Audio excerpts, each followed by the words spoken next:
Our other big story tonight, an officer-involved shooting on Tucson's southwest side. It happened at the 5600 block of South Abbottsford Drive. That's near South Midvale Park and West Drexel Roads. 9 on your sides, Liz Kodalik is in the newsroom with the latest in tonight's Crime Watch. Liz?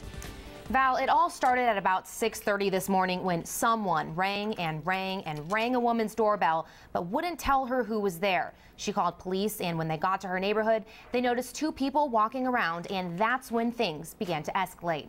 Sergeant Chris Widmer with Tucson Police tells us that officers began driving towards a 20-year-old and an 18-year-old when the 2 split off in different directions. One officer followed the 20-year-old and the other followed the teen. The teen began running, and he took the officer on a chase that ended in someone's backyard.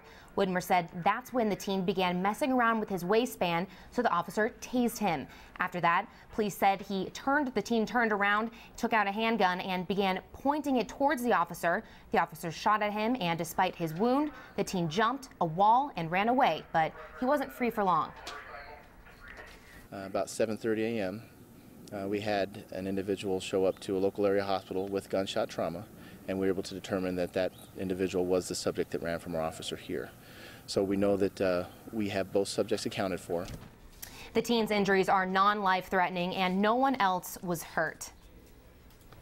So charges against the teen are pending, but I just spoke to Sergeant Widmer on the phone, and he told me TPD interviewed and released the 20-year-old. The officer who shot the teen was Officer Jesus Arreola, and he's been with the TPD for 5 years. Hey, Liz, do we know whether these 2 guys were the ones who sparked that 911 call?